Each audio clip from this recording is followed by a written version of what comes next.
Welcome to Fortress on a Hill. I'm Henry. I'm Danny. I'm Kagan. We're three leftist veterans that aim to expose the reality of the U.S. military's multiple wars abroad and to illuminate the damage military service does to Americans. American presidents throughout U.S. history have used American military and diplomatic power to force regime change of democratically elected governments around the world. Most veterans come from families vested in prior service, and American generals choose their own, ensuring diversity of thought never interferes with American warmongering. How can we stand by and do nothing while our military kills and destroys lives the world over, while telling Americans that all this death and destruction protects them from terrorists when nothing could be more false? Fortress on a Hill aims to change that. All right, listeners. Well, last you heard us kind of introduce our take on Corona fever and how it relates to the empire and our Veterans Project and sort of left-leaning Veterans Pod. But, today we're really lucky to have Chris Hedges, the esteemed Chris Hedges, on the pod. We've had some great guests recently, and I think this one really has to top it. So I'm going to embarrass Chris a little bit, but it's funny, when I started writing for Truth Dig, Chris had been sort of their lead or top columnist for a while, and I was just kind of happy to be there. And a year or two passed, and I was starting to get a little more play, and I was just sort of excited to be on the same page. And I kept waiting for that moment, in my fantasies where, Chris is going to reach out. He's going to send me an email and tell me I'm the greatest writer of my generation. And, eventually he didn't say that, nor should he have, but he reached out, and we've been in touch and talked a few times, and that's just really been exciting. So, thanks, Chris, for coming on. Sure. And so just for a bio for you guys who don't know, Chris is obviously a columnist. He was a Pulitzer Prize-winning journalist. He still is, best-selling author, professor in the college degree program at the New York, for New Jersey state prisoners at Rutgers University, as well as an ordained Presbyterian minister. He's written 12 books. I know I've read them all. I think most of us have, including War is a Force or Gives Us Meaning, which, of course, was 2003. A finalist for the National Book Critics Circle Award. But, this book spoke to me personally because I read it in Baghdad in 2007, which was really an interesting moment to read it. I'm sure other people have had that experience. Other notable books for this conversation that we'll probably bring up are Empire of Illusion, The End of Literacy and the Triumph of Spectacle. That was 2009. And his latest, America, the Farewell Tour, which sounds more prescient than ever. That was in 2018. He also hosts the show On Contact on RT America. So Chris was 2 decades as a foreign correspondent, around the world, Central America, the Middle East, Africa, the Balkans. He was kind of there when matters were happening, especially in the 90s before people were paying attention to what eventually became 9/11 and this global war. He worked a lot of that time for the New York Times, stood up to the corporate media after, getting a formal reprimand for publicly denouncing the George W. Bush administration. So he has a bachelor's in English literature, a master of divinity. That last part, I think, a rather important aspect of his work. I'm sure we'll talk about it. And finally, though I'm quite certain he's sick of hearing it from so many young activists, I know I can speak for we three in saying that he's kind of been a personal inspiration and a major influence on all of us. So thanks again, Chris, for taking the time with us today. Yeah, thanks, Danny. Sure.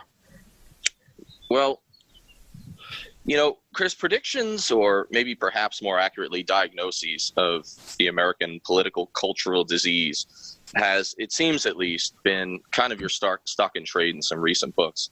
That, no doubt, is a tricky matter, as predictions always are, if that's even really what you're going for. But forgive the increasingly, at least these days, cliche, but, in light of that, how have you viewed this moment? What stands out to you in the American zeitgeist response to coronavirus from, political, military, or cultural standpoints? So 2 things I find interesting about this kind of very tragic moment that we're undergoing. One is that it exposes the rot, decay within the system itself, the seizure of power by corporate neoliberal forces that have hollowed the country out from the inside. So that is something that I have been writing about for a long time.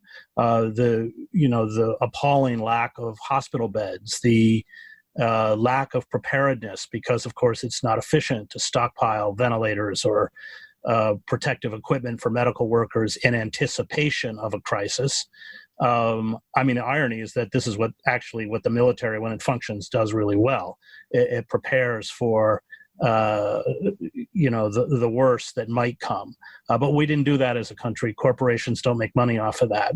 The failure of the entire healthcare system in terms of protecting the citizenry. You have huge segments of the country who are essentially outside the healthcare system, not only 11 million undocumented workers, but the 80 million underinsured or uninsured. 58% of the people get employee-sponsored health care of the workforce.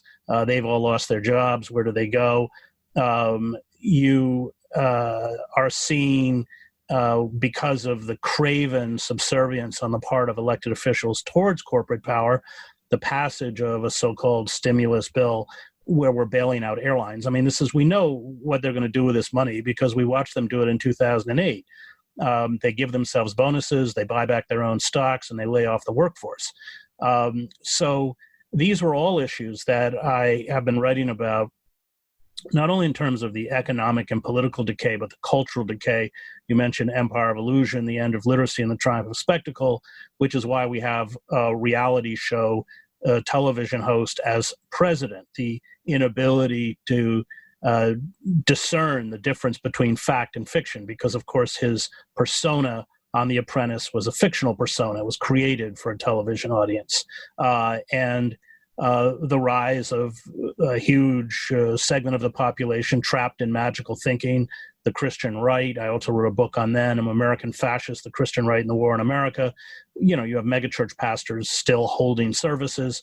Trump is a product of magical thinking, that inability to separate fact from fiction, the merging of fact and fiction, which is always one of the telltale signs of a totalitarian system. So the inability of the corporate state to cope with this catastrophe is because it has essentially been dismantled in large part to serve the consolidation of corporate power and corporate wealth.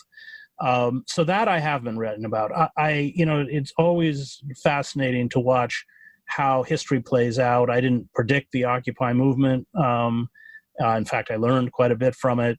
And I didn't predict a pandemic. I wrote about stress, about that the system couldn't handle stress, and then that would propel us into a very frightening trajectory. But when I kind of wrote my litany of what that would be economic collapse, which is, of course, we're getting, but it's accelerated by the pandemic, a catastrophic domestic terrorist attack, or climate change, coastal cities being wiped out. But I think it's this pandemic has rechanged, or has changed in very dramatic ways, the configuration of American society. And whatever comes out of this, it won't look like what it looked like before. What, if anything, has anything surprised you in this response, or in the way either government or just society in general is handling this? No, it hasn't surprised me, because I spent a lot of time examining how these centers of power work, how corporate power works. But of course, the response is not a rational response. In fact, we haven't really had a response because we can't test for the virus. It's spreading exponentially. We can't control it. You can't control it if you can't test. And the economic shock now will be catastrophic, because it's not just about millions of people, 10 million people have filed for unemployment or something. It's not simply about a projected now 30% unemployment rate, but the way that whole system then unravels, because people can't pay their rent, They can't pay their credit card companies. The whole house of cards begins to fall down. People default on their student debt, and we are a society built on debt peonage. Largely, it's built on consumption and debt peonage. We don't really make anything except weapons anymore, and so the anemic quality of the economic and political structures that have been put in place cannot withstand these very seismic shocks. And how far will it go? What will be the final outcome? Again, I spent too many years as a newspaper reporter to try and predict, but it won't be good. There certainly will be unrest. We're already seeing rippling rent strikes in places like St. Louis, but lacking a coherent vision, an alternative vision to corporate power. These localized uprisings can be dealt with and very ruthlessly crushed. We have created mechanisms within the United States through wholesale surveillance, the militarization of police, the use of terrorism laws, which have been directed primarily at Muslim activists. So here, people are charged. They're not allowed, in secret trials. They're not allowed to see the evidence, if there is any evidence, but they're not allowed to see the evidence arrayed against them, used to convict them. People, I've been involved in this. I mean, these cases, like Fahad Hashmi and others, are essentially being imprisoned. He's in a supermax prison for speech, for what they said. And so the demonization of Muslims essentially saw the society complicit in the creation of legal mechanisms by which they were put on show trials, stripped of all their rights and imprisoned.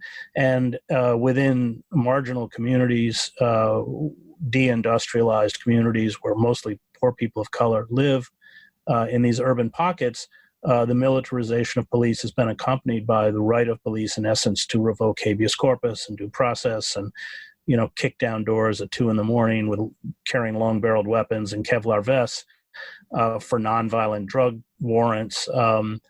Terror is not, 1,000 people a year, I think, are killed by police, most all of whom are unarmed. So what you've done is created both legal and physical mechanisms that, should there be unrest outside of these, what Malcolm X called internal colonies, the rest of the country can be held in subjugation. So that's my greatest fear. The left in this country is so disorganized and anemic. That's not the fault of the left. There's been a war against the left, starting with the 1948 Taft-Hartley Act after World War II, which was a major crippling blow to unionization. The press is a joke. MSNBC, which is purportedly left or liberal, it's not. It's owned by Comcast.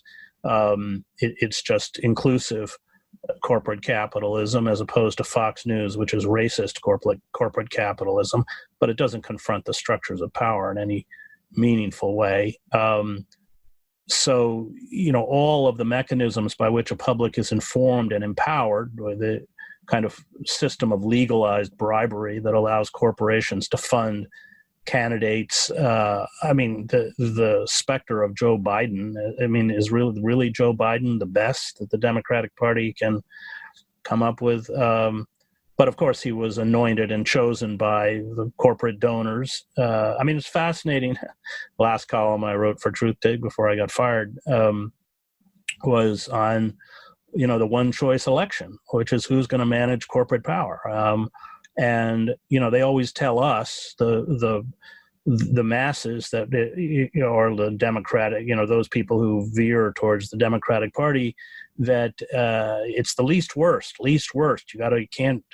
Don't vote for Nader, because you got to vote for the least worst, which is Kerry or Hillary Clinton or whoever it is they cough up. But that doesn't apply to them, and they were quite frank about it, that if Bernie Sanders became the nominee, big donors like Lloyd Blankfein, the former CEO of Goldman Sachs, said they'd all vote for Trump. So there really is no major or important political difference between the Republican and the Democratic parties. There, as Ralph Nader said, it's a duopoly.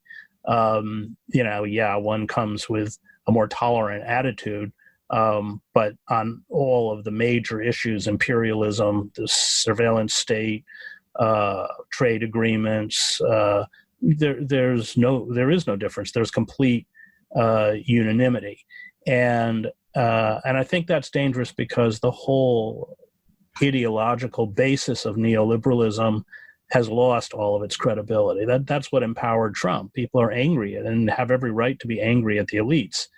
But of course, he does what demagogues do, which is take it out on the vulnerable and the undocumented and Muslims and African Americans and others. And that anger and rage is only going to be increased as the system fails to confront the most basic needs of working men and women and the working poor, which it already had failed to do. But now we are really going to see the kind of bread lines that I used to see in Yugoslavia during the war that stretched 10 blocks long, the inability to find any kind of employment, and a ratcheting up of police and state power to keep the population in check. Chris, I'm glad you brought up Taft-Hartley, which of course clamped down on unions. I think what strikes me about that, and Kagan wants to follow up with some economics, is, that was a backlash against the last great, or one of the last great economic crises. It was only 12 years after FDR and his sort of, liberal approach, and then the Wagner Act had given some of these same rights to labor. And then there's this backlash afterwards, which I imagine we'll probably see. But yeah, Kagan, so I'll turn it over to you to kind of address some of the economic components of this. Thanks, Chris. You put a lot of good points on there, and I really appreciate that. I personally, I used to work, I was in the Navy and I worked in the NSA, doing different intelligence operations in the Middle East, and specifically more in Yemen and Syria. Now I work for a county here in Portland, Oregon, and I'm trying to, I work with homeless veterans, getting them housed and resources and things like that. So when you talk about the people on the bottom of the spectrum, I am keenly aware, because that's people I work with every day. And not only are they, emotionally, mentally, and physically vulnerable, they, like you said, they've already been there. And I have some people that are getting tested right now for the virus, and it's just really frustrating when, their lives have already been stretched so much, and then something like this comes along and just makes it 10 to a million times worse, right? And we have to try and do what we can with our limited scope, as people, like as the case managers, we're always dealing with limited resources and services. So it's making things pretty difficult. But I wanted to ask you specifically about oil prices, because the storage reserves are getting full, and oil prices might drop. I'm wondering, what does that do for us economically, and also what does that do for our operations in the countries that, because we care so much about the price of oil, and our operation tied so closely with that. How do you see that changing as the oil prices change? Well, that'll be, one more economic shock along with numerous economic shocks. And then, of course, because so much of our oil comes from shale and fracking, you're going to see, but I mean, this is just one sector. It's a major sector, but it's just one sector that's taking a huge economic hit. I mean, every sector of the American economy is taking gigantic hits. The hospitality sector, the airline sector, and because we can't contain the virus, or we don't have the capacity to identify it and control it, this potentially can go on for a really long time, which will send the economy into a kind of death spiral. Because how long can these small businesses afford not to function? We have what people are going to get checks depending on their income level of $1,000 or $1,500. That money is going to go right to their landlord or to the credit card companies. And then what? What happens after, 4 months, I think you get of unemployment? What happens after that? These are short-term, very meager, paltry, and largely symbolic short-term offerings to a very distressed public. Meanwhile, Wall Street rallies. But yeah, I think the oil sector is just one component in a deeply deteriorating economic landscape, where the Fed is now printing billions of dollars.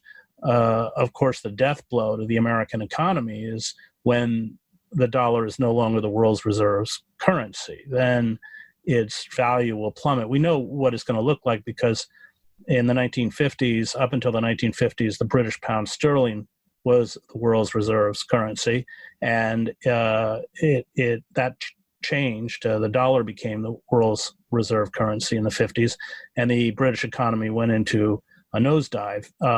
So we're playing a dangerous game. We can afford to create this kind of money as long as the world continues to use the dollar as its primary currency. But you see both the Russians, the Chinese, and others attempting to move away from the dollar, and that will be catastrophic. That will be the moment in which there's no going back, because the American economy will then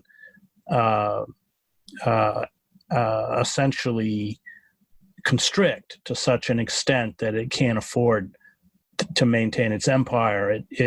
Then we really will truly become a kind of third world country with nukes, which is kind of what we already are. It's just now it's being exposed.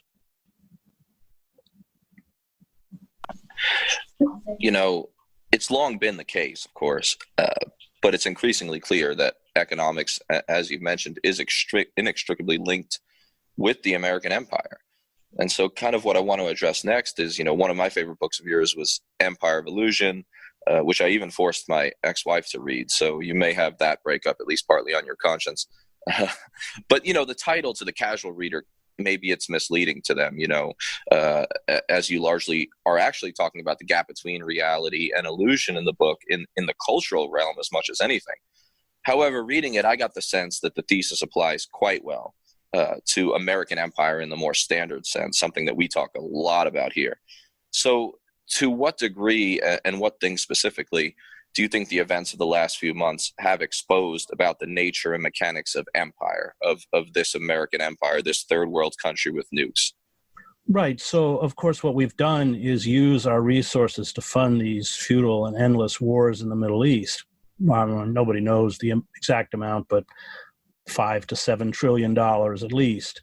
And these disastrous military fiascos are a characteristic of all late empires. Historians call it micro-militarism. And so you saw, for instance, at the end of the Greek Empire, Athenian Empire, they invade Sicily and their entire all of their navy, almost all their navy is sunk and they're slaughtered. And then the empire fragments and disintegrates. You saw in 1956 the British attempt to, after Nasser nationalizes the Suez Canal, which is considered vital to British interests, there's this disastrous attempt to invade Egypt and seize it, and they have to retreat in humiliation. That was kind of, the British Empire declined slowly after the suicidal folly of World War I, but it ended with that example of micromilitarism. So I spent 7 years in the Middle East, and for me, the invasion of Afghanistan and Iraq was the greatest strategic blunder in American history. It not only diverted all of our resources to a project that we could never win, that in fact we've lost, but it tarnished forever the notion of American power and American hegemony, because of course it was a unilateral decision to go in. It wasn't like the first Gulf War, which I covered. I went into Kuwait with 1st Battalion, 1st Marines, where there was a diplomatic effort by James Baker, then Secretary of State, to bring in a coalition. I mean, we actually had Syrian and Egyptian troops stationed in northern Saudi Arabia. I was with the Marine Corps. We drove by them. Literally, the Syrians were drinking tea. They didn't engage in any of the fighting, but they were used for the photo op of, we were actually north of Kuwait City with the Marines, and but they wouldn't let us go into I went in alone, but the Marines weren't allowed to go in because the liberation of the city was carried out by quote unquote Arab coalition partners who had never fired a shot at an Iraqi, but that wasn't why they were there. So that was a kind of example, maybe one of the last examples of the recognition by the managers of empire that you can't go it alone. But Bush was different, Cheney and Bush and these figures. So I think that the decline of the United States is inextricably tied up with its decision to exhaust its resources, its capital, and its credibility in these almost 20-year projects of endless war. And in the process, of course, we have become, throughout much of the world, pariahs. That's not understood by most Americans. And this has been capped with the election of Donald Trump, who's buffoonish and inept, and so it's all part of the same. It kind of closes the circle with the disastrous decisions in terms of the management of empire. I mean, in fact, if you look at the early stages of any empire, they actually use military force quite judiciously and quite sparingly. It's the later stage of empire where they're desperately trying to capture a lost glory that they can't, that they begin to make these huge military blunders that result in their destruction, their self-destruction. That was certainly true if you go back and look at the monarchies on the eve of World War I, World War I was the death of the Austro-Hungarian Empire, the death of the German monarchy, the death of Tsarist Russia, because they miscalculated and they didn't understand. And that's exactly what we've done in the Middle East. The guys and I love doing the podcast. Being able to share our experiences in the military with allies and supporters means the world to us. But we can't do all the work. We need you to share an episode of ours with somebody, anyone whom you think might be affected by it. Maybe a young person looking to join the military, or parents advocating for one, conscientious citizens who care about the violence the U.S. wages in their name, advocates for women and people of color who understand the harsh environment the military can create for minorities and also inflicts on minorities across the globe, and anyone else you think it might affect. Please take a minute and share this with them. Now, our podcast is supported in a few different ways. First, there's Patreon, where we're blessed to have an array of wonderful supporters helping the guys and I pay for some of the podcast's expenses. Those who contribute $10 a month or more will be mentioned here as an honorary producer, helping keep you, our listeners, stocked with new episodes. But you don't have to contribute $10 a month to help us. For as little as $1 a month, you can help us keep going, paying for hosting and storage fees, transcribing old and new episodes, promoting and expanding the podcast, and other crap I can't think of right now. So let's bring out these honorary producers, and they are Will Arends, Gage Counts, Fahim Shirazi, Henry Zamota, James O'Barr, Adam Bellows, Eric Phillips, Paul Appel, Julie Dupree, Thomas Benson, and the Status Quo podcast. Your contributions are wonderfully helpful to us. Thank you very much.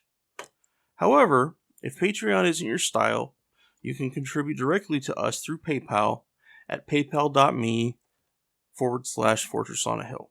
Or please check out our store on Spreadshirt. The great Bill Krapinski did an awesome job designing our first shirt, which you can find at shop.spreadshirt.com/Fortress on a Hill.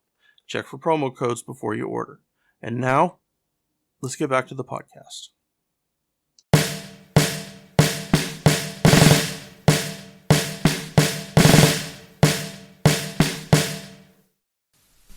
Hi, Chris. I'm Henry, one of the co-hosts. I'm an Army veteran, military police. I served 2 tours in Iraq.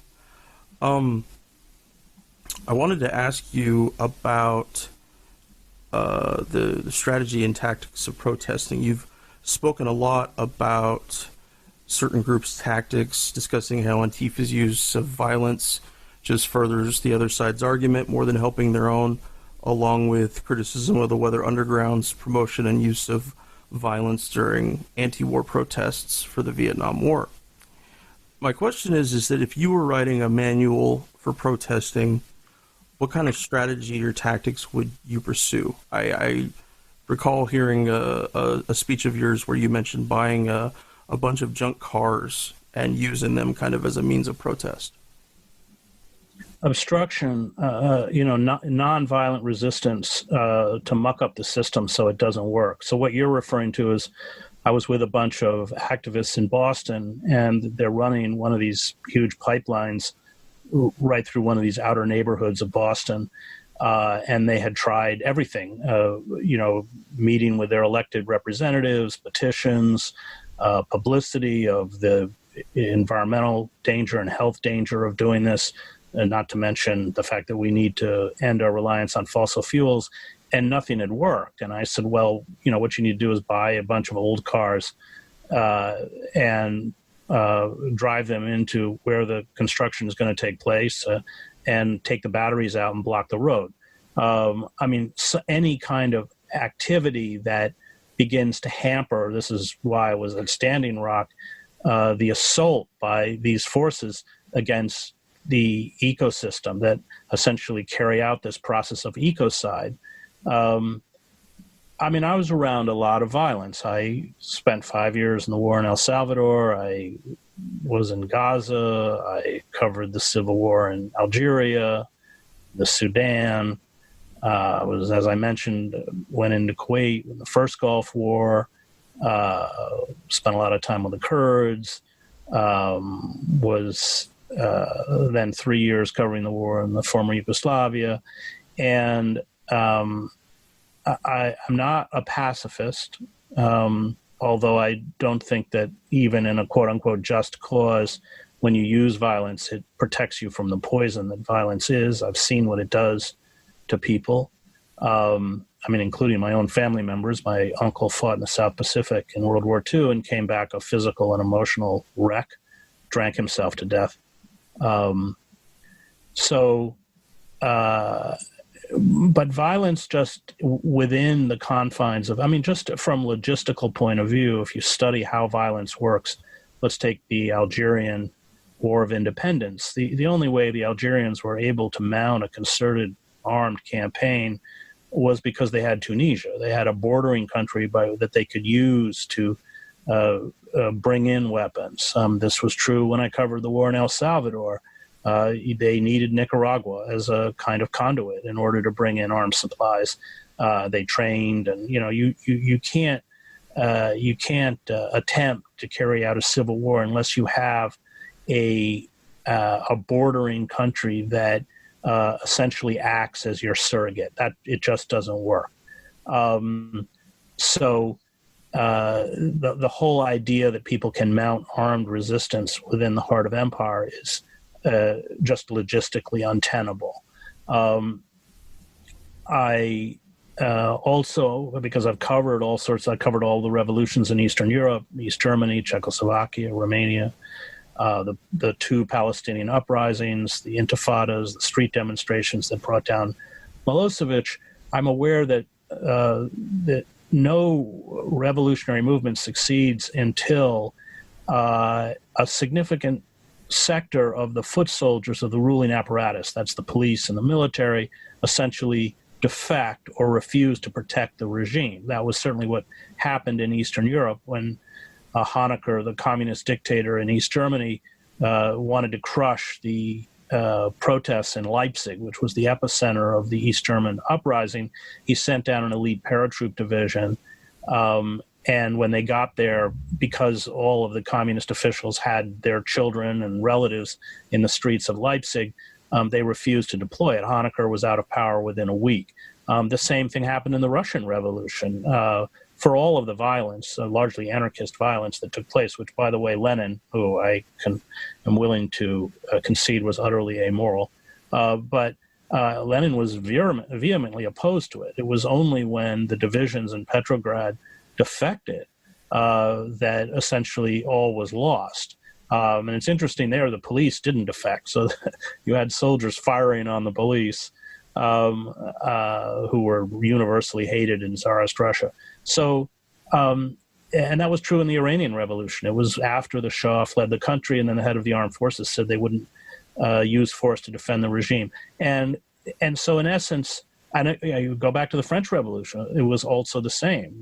It was those defections that essentially set the stage for the overthrow of the monarchy. So, and Cuba too, by the way. Cuba's history has been completely rewritten largely by Che and Fidel on the whole FOCO theory, which is, and somebody mentioned the Weather Underground. So the Weather Underground read this stuff, which was all garbage. It was complete garbage.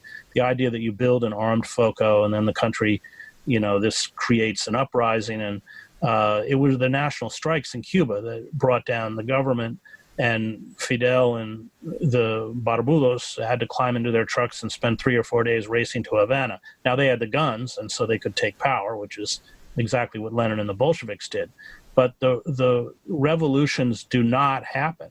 And Crane Brinton and Anatomy of a Revolution, Jeffrey Davies, other theorists have written about this, unless there is enough defections within the ruling apparatus to create paralysis. And that's done through nonviolence. It's done through an appeal to conscience. So you had, for instance, in the Russian Revolution, Russian workers going out and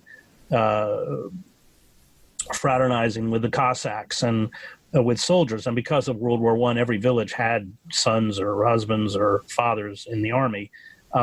So, nonviolence just doesn't work. I covered different types of conflicts. I covered, as I said, the civil wars in Central America. I covered the first Gulf War, which was largely between mechanized units in a desert. And then I covered occupations like Gaza. And occupations are always, you can't win them in the end, because the entire populace, as soon as you leave the wire, the perimeter, is viewed with some justification as hostile. You rarely see your enemy. It's IEDs and ambushes, and they melt away, and snipers. You start taking casualties. You lash out incoherently at the civilian population, which exacerbates the problem. This is what happened in Vietnam. So there are moments, Sarajevo was one, when we were surrounded by the Serbs, by the Bosnian Serb forces. They were dropping 2,000 shells a day on the city, and these were, since you're all in the military, this wasn't 60 millimeter mortars. These were 90 millimeter tank rounds, Katyushas, 155, or the Soviet equivalent of 155 howitzers. Big stuff. And they built a trench system around the city. It was like World War I, and every once in a while some crazy Bosnian commander would fire starbursts up in the middle of the night, and you'd hear yelling, and these guys would run forward like it was the Somme and all get mowed down by machine guns. But we knew what would happen if the Serbs broke through that perimeter. They'd slaughter a third of the city, and the rest would be driven into refugee or displacement camps. The women would be put in rape camps for a few weeks before they were executed, because that's what they'd done in Vukovar and the Drina Valley and everywhere else. So at that point, you pick up a weapon. I mean, you're facing a truly existential threat. But again, it empowers the worst elements within a society. The original defenses in Sarajevo were run by gangsters who already had access to weapons and a penchant for violence. And when they weren't holding off the Serbs, they were going into the apartments of ethnic Serbs and robbing them and often executing them. So, there are periods when violence becomes a matter of self-preservation, but once you start speaking that language, the worst elements of a society rise, I think, to the top. So nonviolence is the only tactic, just from a practical point of view, that we have. And then from a moral point of view, having been around a lot of violence, I'm just not willing to engage in that kind of activity. As far as Antifa, these are juvenile kids, largely white, male, middle-class kids, alienated, who show up in places like Oakland with $600 worth of knee pads and stuff and throw rocks through windows. I mean, they're a gift to the security state, especially since they cover their faces. They drive away those who might want to join the movement. They allow the state to demonize the movement. I mean, I think anybody who wants to carry out acts of civil disobedience or resistance would do well to read. They're all public counterinsurgency manuals, because you look at how counterinsurgency operations work, and I watched 5 years of it in El Salvador, and Antifa is just a gift to those people that want to shut down widespread protest. For the black bloc, Antifa split between, people who embrace the kind of anarchic violence of the black bloc, and those who don't. So we can't get all of Antifa. But the fact is, if you want to confront people with long-barreled weapons, you better have long-barreled weapons of your own. Rocks don't really count for much.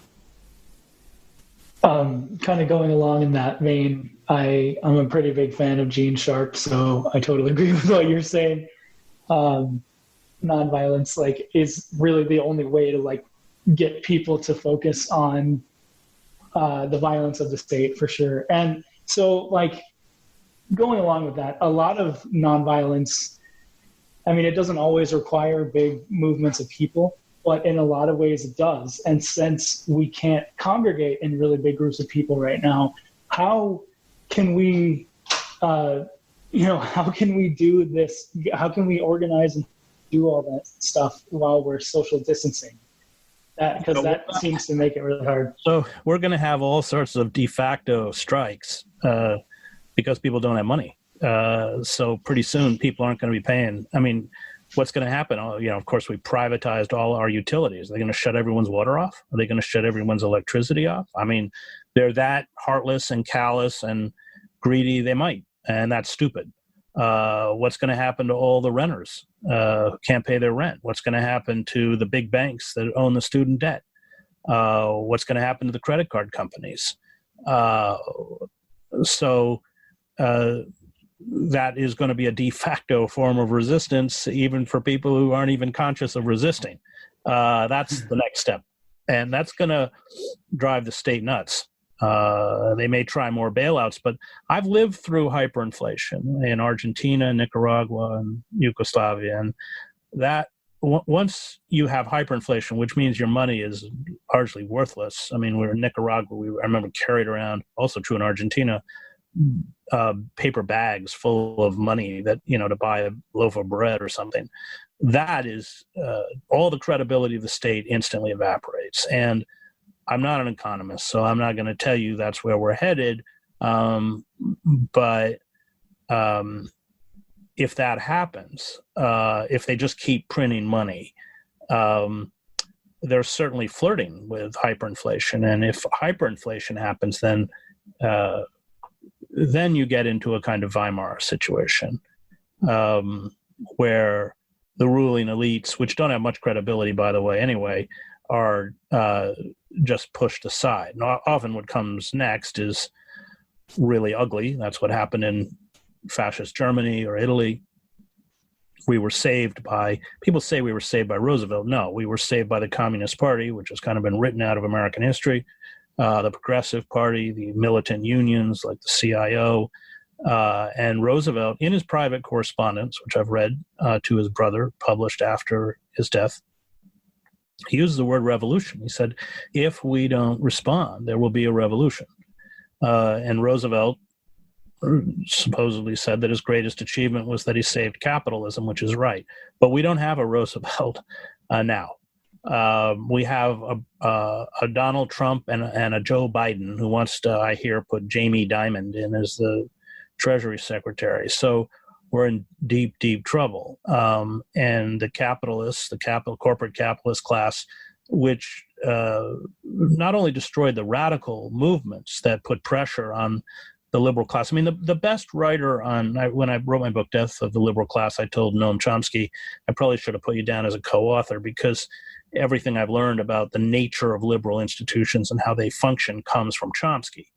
But Chomsky, elucidated for me that the function of the liberal class, which is as a kind of safety valve, that it ameliorates the most egregious activities of the capitalist class to essentially stifle or hold at bay any kind of real dissent or resistance. And then it's allowed its peculiar position in the capitalist society because it is used to discredit radicals who question the system itself. So, I mean, I've been a victim of this when I was very vocal about the call to invade Iraq on the day of the invasion. I had 15 minutes on NPR. I think it was on Fresh Air. I can't remember the show. And the other 15 minutes was given to, actually, I know him. He was a friend, Michael Ignatieff. And so Michael played his liberal credentials. I oppose the Vietnam War, humanitarian intervention. We have to liberate the people of Iraq. And, that's why he was the head of the Carr Center at Harvard and given, ample space to write long magazine pieces defending empire, which he did in the New York Times Magazine. But the capitalist class, after destroying the radical movements, disemboweled the liberal establishment itself. So you end up with these faux liberals like Clinton or Tony Blair, who speak in the feel your pain language of liberalism, but assiduously serve corporate power. And that, of course, has created the political crisis and economic crisis that we are currently facing.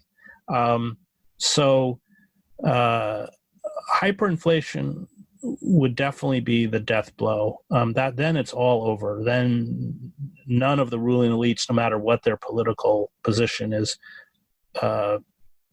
given any credibility or support, and is very quickly pushed aside. But Europe in the 1930s went one way, we went another. But given the configurations of American society, I don't see the pressure points by which we can respond rationally to the crisis. We're already enveloped by the kind of magical thinking that characterizes totalitarian societies. Trump does it at every press briefing that he has, not that I watch them. And we have built within the system a fascistic movement, the Christian right, who are Christian heretics, who have fused the iconography and language of American patriotism with a Christian religion, just like the German Christian church did under Nazism. It was a fusion of Nazism with Christian symbols, and has created educational systems and broadcast systems that we don't, a lot of us don't watch it, but I had to watch it for 2 years. Everybody should watch it because it's really frightening. And that, fascism, when it arises in a country, always dresses itself in kind of comforting native garb. If Italian fascism was very different from German fascism. It was not, by the way, anti-Semitic at the beginning. and never virulently anti-Semitic the way the Nazis were. But for Mussolini, it was about the recreation of the Roman Empire, that he was, the new Augustus, and our fascism will come wrapped in, the Christian cross and the Pledge of Allegiance. It already is. It's already out there, and it is rapidly filling Trump's ideological void. All these figures like Pence and Betsy DeVos and Eric Prince, Betsy DeVos's brother, who founded Blackwater and runs these for-profit mercenary armies. We just saw a New York Times expose about how they infiltrated teachers' union. I mean, these are their version of the brown shirts. So there's a lot in place to very quickly turn this country into an overt police state. Well, one of the things that's been tossed around, and Kagan kind of mentioned, is this general strike in my home borough on Staten Island. For my sense, the only borough, of course, that voted for Trump. Totally unsurprising, given my brief time in the Eric Garner protests down there when I was teaching at West Point, which is a whole other thing. But Christian Smalls, this guy led really more of a protest than a strike, and yet the threat to Amazon was just so intense that he's fired within 2 hours. Right. And he was basically, he was crying on Jimmy Dore, but Jimmy Dore, whatever one thinks of him, calls essentially for a general strike. And so, building on Kagan's question about in a time of social distancing, I mean, is this time for a general strike, and what would that look like? Well, it's hard to strike if you don't have work. I think that, will there be a general strike? I suppose low-wage workers, the people who work at Amazon, who work at fast food, yes, that it is certainly time. But you have huge sectors of the working class who are all at home. They're not at work. The businesses are shut down. I suppose a general strike, if it's held at places like Whole Foods, which they had a one-day walkout, is important. But I think that what's going to truly cripple the economy is going to be the lack of revenue that they can extract from the population. 70% of the U.S. economy is driven by consumption. And people not only aren't consuming, they're reaching an economic point where they can't consume.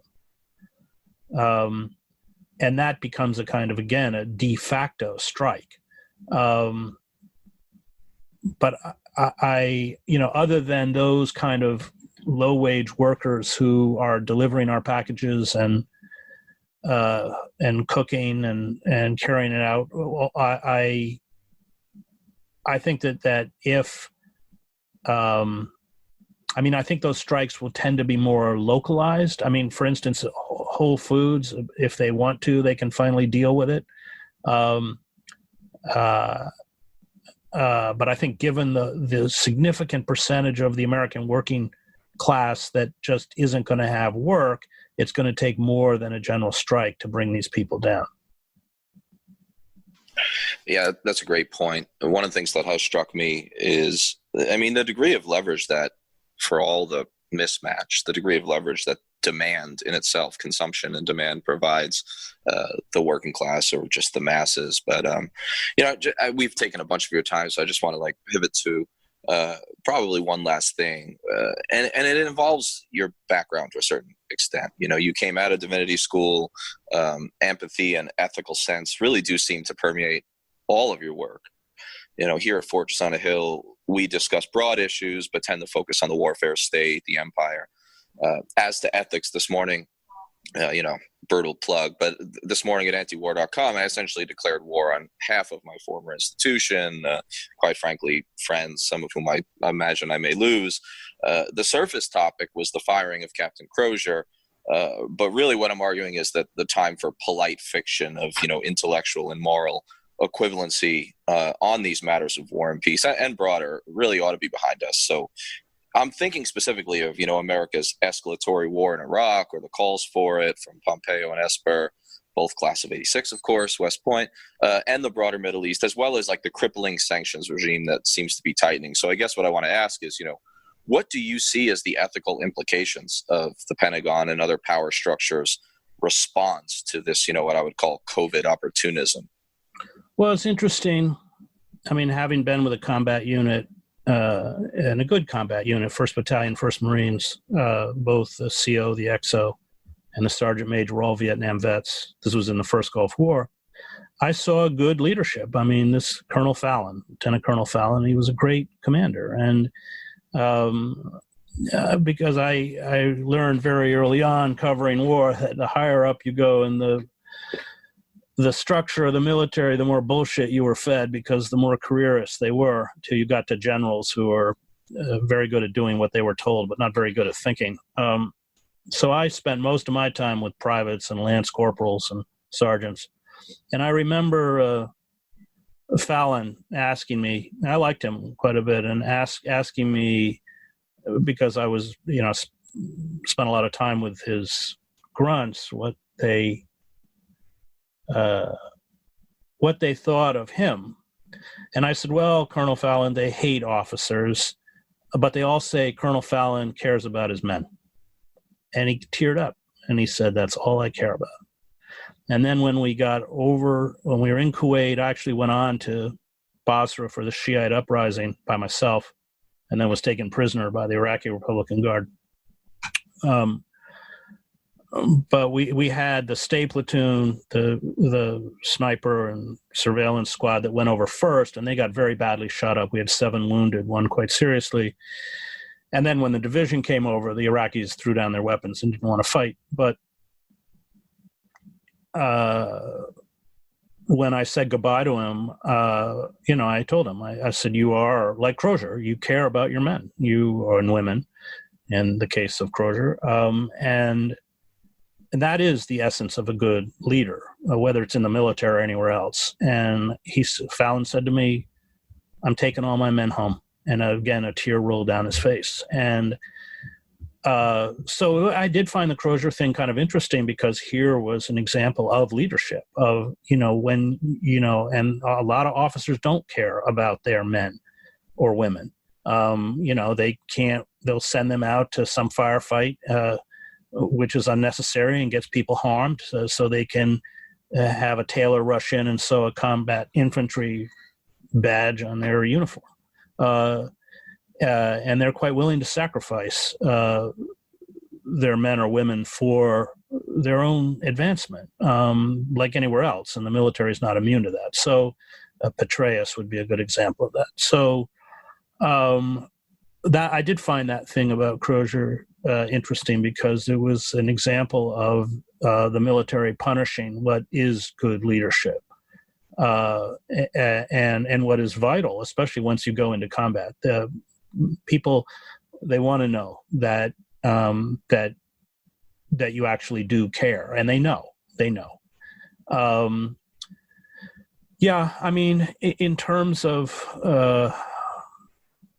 empathy, I mean, the disease of empire is that it, and this would be the disease of militarism or violence, is that you have to dehumanize the other in order to kill them.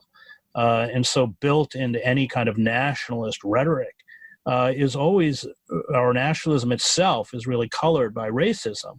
It's about the elevation of us over them. It's about the dehumanization of the other. And this makes you utterly tone deaf. It makes you, I mean, the fact that we went into countries like Afghanistan and Iraq, and I, again, spent 7 years, not in Afghanistan, but in the Middle East, and a lot of time in Iraq. I speak Arabic, and you're just culturally, linguistically, religiously illiterate. You can't even speak the language. Then you respond, you communicate the only way you can, which is through force and violence. And again, going back to our discussion of occupation, that becomes counterproductive. I mean, you get some frightened kid, 19-year-old kid, who's being shot at in a village, and he's got in his hands a belt-fed saw, and he's just blasting away at these mud hovels. So, when nobody goes back to check to see what has happened to the people inside, you've just created, 100 new insurgents. And this is what we did in Vietnam. It's what the French did in Algeria. It's using wholesale violence as the only way to communicate when you're occupying other countries is deeply counterproductive. And that's, of course, what we've done, and why we are eventually going to have to leave the Middle East in humiliation. Well, Chris, I tacitly promised an hour, and for once in our, mine mostly, immense verbosity, it seems that we're pretty close. So, we're gonna let you go and wrap up, which is amazing that we're at 59 minutes. But I just want to say that, first of all, people should check out America: The Farewell Tour. Are you working on a book right now, Chris? Yeah, I'm writing a book on, because I'm teaching in prisons for 10 years through Rutgers, so I'm writing a book on prisons. Yeah. That's awesome and incredible work, and something we need, because clearly the prison industrial complex is so much part of Eisenhower's more simplistic analysis of the military industrial complex. But definitely check out the forthcoming book, his recent work on America: The Farewell Tour, as well as the RT show. Something I just want to say, and it. Listeners to the pod, we have a bunch, but a lot of them are veterans, naturally.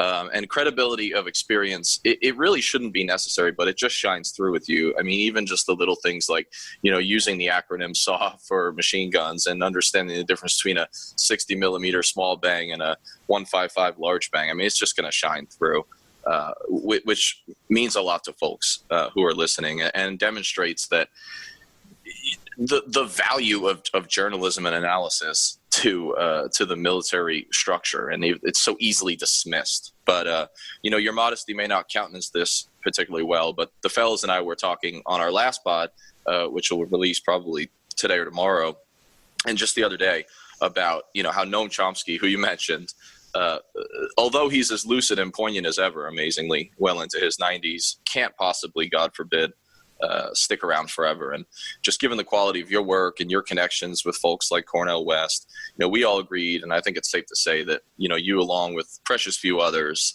will and already have sort of begun to take up his mantle. So once more, thanks for taking the time, Chris. I know our listeners are going to be excited to hear your thoughts, and we wish you and yours as much health and happiness as is possible in this moment. Great. Well, thanks for doing it, Danny. Yeah, glad to. And hopefully we can talk again soon. Okay. Hopefully we'll set up that RT thing whenever they can do it. Oh, yeah, that'd be great. I'm looking forward to it for sure. Plenty to talk about, I imagine, as always. Okay. All right. Take it easy. Talk soon, Chris. Bye. Bye-bye.